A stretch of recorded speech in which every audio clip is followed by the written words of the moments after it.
நாளும் பொழுதும் ஆண்டவனை துணையின்றி வாழும் அன்பு சொந்தங்களான மேஷ ராசிக்கு வணக்கங்க.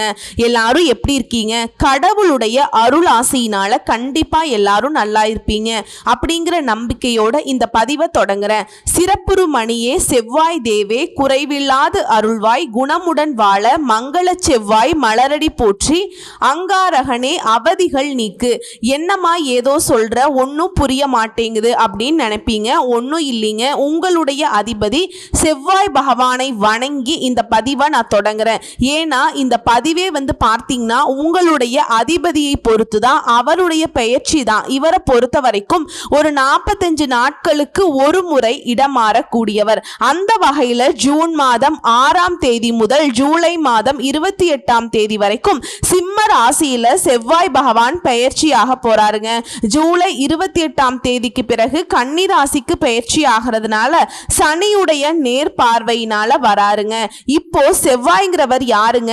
நீதியை நிலைநாட்டக்கூடிய கிரகம். இதனாலதான் மேஷ ராசிக்காரங்க ரொம்பவே உண்மையை நம்பக்கூடியவங்க, உண்மையா மட்டும் இருக்கக்கூடியவங்க. உண்மை இல்லைனாக்க அந்த இடத்துல சத்தியமா இருக்க மாட்டாங்க, சூதுவாது தெரியாது.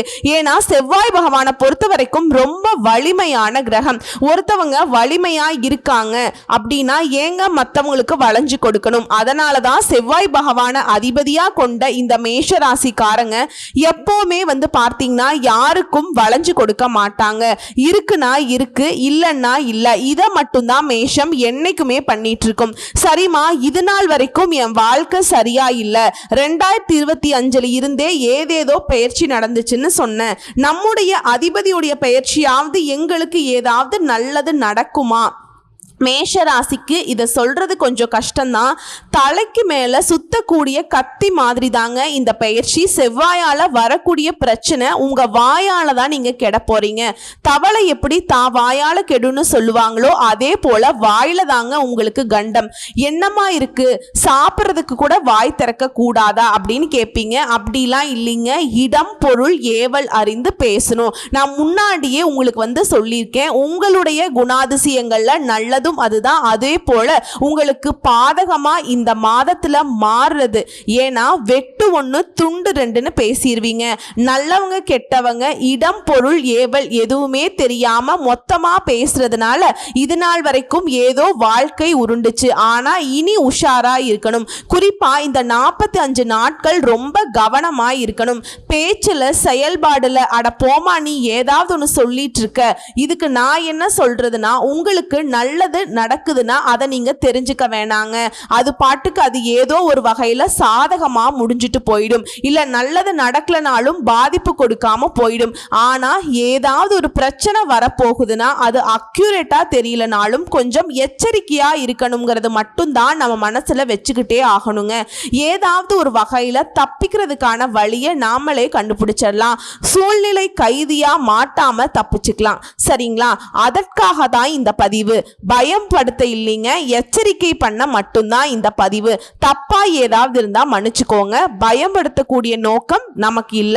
ஜோதிடத்தை பொறுத்த வரைக்கும் கடவுளே அன்னைக்கு பார்த்தேன், அவங்க சொல்லி இருந்தா நான் தப்பிச்சிருப்பேன், அவங்க சொல்லி இருந்தா இதை நான் செய்யாம இருந்திருப்பேன், அங்க போகாம இருந்திருப்பேன் அப்படின்னு நிறைய பேர் நம்ம கிட்ட ஜோதிடம் பார்க்கக்கூடிய அன்பர்கள் சொல்லியிருக்காங்க. அப்பயே வராம போயிட்டேமா, அப்பயே எனக்கு தெரியாம போச்சு, ஆனா தோணுச்சு பார்த்துடலாங்கிற எண்ணம் இருந்துச்சு, ஆனா இப்படி இழுபறியாகி போச்சு அப்படின்னு சொல்லுவாங்க. அது குறிப்பிட்டு நான் சொல்லல. சரிங்களா? சோ பயப்பட வேணாம், கொஞ்சம் எச்சரிக்கையா இருங்கன்னு சொல்றேன். அது எந்தெந்த வகையில எச்சரிக்கை கடகடன் அதை தெளிவா சொல்றேன், கேட்டுக்கோங்க. செவ்வாய் பயிற்சி உங்களுடைய அதிபதி இல்லையா? ஜூன் மாதத்துல இவர் இடம் மாறக்கூடியது. ஒட்டுமொத்தமா உங்களுக்கு கவனமா இருக்கக்கூடிய இடத்தை மட்டும் நான் சொல்லல, அதிர்ஷ்டங்களும் வரும். இந்த உலகத்தை பொறுத்த வரைக்கும் நடக்கக்கூடிய ஒவ்வொரு சங்கடமான நிகழ்வுகளும் செவ்வாயால தாங்க நடக்கும். எதிரியுடைய தொல்லை, கொலை, கொள்ளை, வழக்கு இந்த மாதிரி நடக்கிறதுக்கு காரணம் இவர் சாதகமா இல்லாம இருக்கிறது தாங்க. மனுஷனுடைய வாழ்க்கையில சிறை வாசத்தை நிர்ணயிக்கிறதுமே இவர் தான். அதே மாதிரி வண்டி வாகனத்துல பயணம் பண்றப்ப பிரச்சனை ஏற்படுத்துறதும் இவரே தான். செவ்வாயை பொறுத்த வரைக்கும் சில இடங்கள்ல விசேஷமான நல்ல பலன்களையும் கொடுப்பார். பல இடங்கள்ல விஷயங்கள்ல கெடு பலன்களையும் ஏற்படுத்துவார். சோ இவரை பொறுத்த வரைக்கும் கடக ராசியில நீச்ச ஸ்தானத்துல இருந்து வெளியே வந்து சிம்ம ராசிக்கு வரப்போறார். திரும்பவும் சொல்றேங்க, அடுத்து 45 நாட்கள், அதாவது சிம்ம ராசியில இருந்து கன்னி ராசிக்கு பெயர்ச்சியாக கூடிய வரைக்கும் இந்த கன்னி ராசியிலுமே சனி பகவான் நேர் பார்வைக்கு வரார். சனி செவ்வாய் இவங்க 2 பேரும் சம்பந்தப்பட்டாலே உலகத்துல பாதிப்பு ஏற்படுவதற்கு அதிக வாய்ப்பு இருக்கு. இப்ப ஜூலை 28ஆம் தேதிக்கு பிறகு எதிரிகளால தொல்லை ஏற்படும். மிகுந்த எச்சரிக்கையா இருக்கணும். பொதுவா சொல்லணும்னா நிறைய விஷயங்கள்ல நிறைய பேருக்கு பாதிப்புகள் உருவாகும். அட என்னமா நீ சொல்றத பார்த்தா இத்தனை நாளா நாங்க சனியை நினைச்சுதான் பயந்துட்டு இருந்தோம், இவரை பார்த்துதான் இனி பயப்படணும் போலயே. அப்படி இல்லைங்க, இவர் வலிமையான கிரகம். இவருடைய அமைப்பு வந்து வீக்கா இருக்கக்கூடிய நேரத்துல தான் நமக்கு வந்து பாதிப்புன்னு சொல்றேன். சோ இவருடைய அமைப்பை நம்ம பலப்படுத்தணும்னா நம்ம என்ன பண்ணணும்? உங்களுடைய அதிர்ஷ்ட தெய்வம் தான் முருகப்பெருமான வழிபாடு செய்யறது தான். நாள் என் செய்யும் வினைதான் என் செய்யும், என்னை நாடி வந்த கோள் என் செய்யும், கொடுங்கூற்று என் செய்யும். குமரேசர் இருந்தாலும் சிலம்பும் சதகையும் தண்டையும் சண்முகமும் தோளும் கடமும் எனக்கு முன்னே வந்து தோன்றிடனே. செவ்வாய் பகவானை பார்த்து மற்றவங்க பயப்படலாம், நீங்க பயப்படவே வேண்டாம், அவசியமே கிடையாது. பிறவியிலேயே முருகப்பெருமானுடைய அனுகிரகம் படைத்தவர்கள் தான் நீங்க. அதனால செவ்வாய் பகவான அதிபதியா கொண்ட மேஷ ராசியில பிறந்திருக்கீங்க, சரிங்களா? அப்போ நாங்க பாதுகாப்புன்னு சொல்ற, இப்பதான் தலைக்கு மேல கத்தின்னு சொன்ன, நல்லதுக்கும் கெட்டதுக்கும் நேரம் காலம் வரும்னு சொல்லுவாங்க. அந்த வகையில பொதுவா சொல்லணும்னா உங்களுக்கு முருகப்பெருமான் பாதுகாப்பை தரக்கூடிய கடவுள், அதிர்ஷ்டத்தை தரக்கூடியவர், வெற்றியை தரக்கூடியவர். ஆனா இந்த செவ்வாய் பயிற்சிங்கிறது உங்களுக்கு சில விஷயங்கள்ல கவனம் எச்சரிக்கை கொடுக்குதுங்க. அதே நேரத்துல அதிர்ஷ்டத்தையும் கொடுக்கிறாருங்க. பாதி அப்படி பாதி இப்படி, அந்த பாதி அப்படி இப்படிங்கிறது எப்படி நீங்க வந்து சரி பண்ணணும் அதுதான் இப்ப தெளிவா பார்க்க போறோம். ஒரு சிலர் வந்து பார்த்தீங்கன்னா, அம்மா சும்மா வளவலன்னு பேசாத, நேரா விஷயத்துக்கு வா, எங்களை பத்தி எல்லாம் எங்களுக்கு தெரியும், கோபப்படாதீங்க சொந்தங்களே, கொஞ்சம் நாங்க ஜோதிடம் பார்க்கறவங்க. சில பேருக்கு சில மாதிரி விளக்கமா சொல்லணும், சில பேருக்கு சுருக்கமா சொல்லணும். ஸோ அந்த வகையில நான் கொஞ்சம் லென்த்தா போயிடுதுங்க, மன்னிச்சுக்கோங்க. முடிஞ்ச அளவுக்கு சுருக்கமா சொல்றேன். மேஷ ராசி, உங்களுடைய ராசிநாதன் செவ்வாய் வந்து 4ஆம் இடத்துல நீச்ச ஸ்தானத்துல இருந்தாருங்க. இதனால வீடு மனை சார்ந்த விஷயங்கள்ல ஏமாற்றங்களும் வந்திருக்கும். உங்களுக்கு வரவேண்டிய சொத்துக்களை பங்கு பிரிக்கிறதுல பிரச்சனை இருந்திருக்கும். அதே போல ஆரோக்கியத்தை எடுத்துக்கிட்டோம்னா வயிறு சார்ந்த பிரச்சனைகள் தென்பட்டிருக்கும்.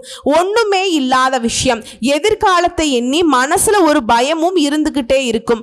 இதெல்லாம் இருந்துச்சா இல்லையா அப்படிங்கிறத கமெண்ட் பாக்ஸ்ல பதிவிடுங்க.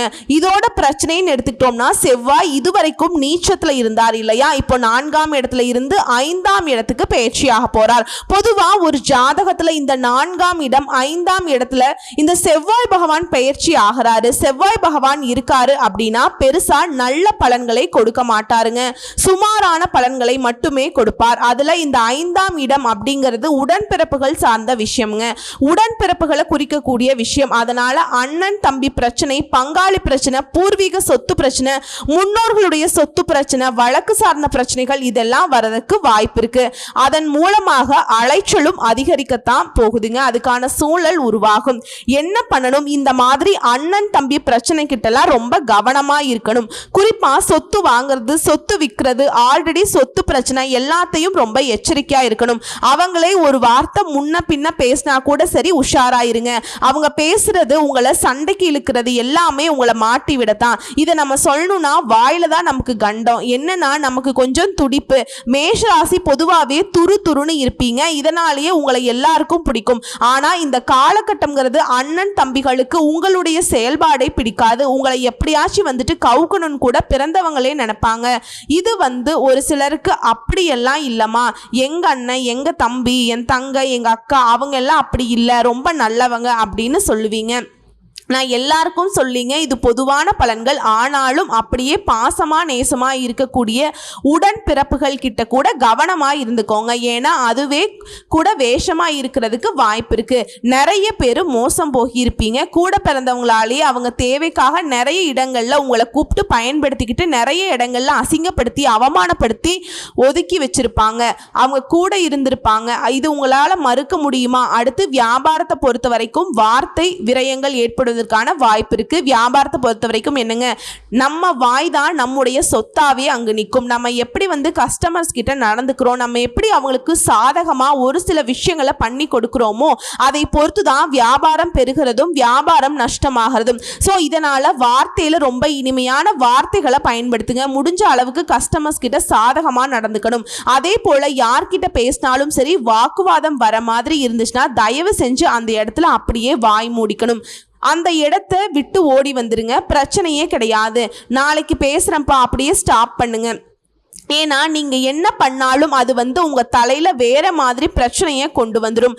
அதே போல ஒரு பெரிய ரெக்வெஸ்ட், யாருக்காகவும் ஜாமீன் கையெழுத்து போடுறது, பணம் கொடுக்கல் வாங்கல் பண்றது, நகை நட்டு கொடுக்கறது, மற்றவங்க சொத்தை வாங்குறது, பத்தை வாங்குறது, அவங்களுக்கு பொருள் வாங்கி கொடுக்குறேன், இந்த மாதிரி எந்த ஒரு இதுவும் போகாதீங்க. யாருக்காகவும் போய் நிற்காதீங்க. குறிப்பாக உங்களுடைய உதவி மனப்பான்மைன்னு ஒன்று இருக்கு இல்லையா, அந்த இறக்க குணம்னு ஒன்று இருக்கு இல்லையா, அதை கொஞ்சம் லாக் பண்ணி வைங்க. அப்படின்னா நாங்கள் யாருக்கும் உதவி செய்யக்கூடாதா, எங்களை பார்த்தீங்கன்னாக்கா நீங்கள் கொடூரக்காரங்களாக இருக்காங்கன்னு சொல்கிறீங்களா? அப்படி சொல்லவே இல்லைங்க. உதவி செஞ்சு உபத்திரம் வாங்கினது போதுங்க, இன்னைக்கு கொஞ்சம் நிறுத்தி வைங்க அப்படின்னு சொல்கிறேன். இது இந்த 45 நாளில் கொஞ்சம் பார்த்து சூதானமா உதவி பண்ணுங்கன்னு சொல்றேன். உண்மையா உங்களுக்கு உதவி தேவைப்படுதா? அவங்களுக்கு உதவி செஞ்சாக்க நமக்கு ஏதாவது பாதிப்பு வருமா? எல்லாத்தையும் பார்த்துக்குவோம். முன்னாடி கொடுக்கறத வாங்கிட்டு போய் பின்னாடி கொடுத்தாங்க, இப்படி எல்லாம் நிறைய பேர் பேசியிருப்பாங்க. இல்லைன்னு உங்களால மறுக்க முடியுமா? இதோட இந்த செவ்வாய் பகவானால வரக்கூடிய பாதிப்பு ரொம்ப. அந்த பிள்ளையை போட்டு சோதிக்காத, கொஞ்சம் அமைதியா இரு அப்படின்னு சொல்லிட்டு சுக்கிர பகவான் நமக்கு உதவிக்கு வராருங்க.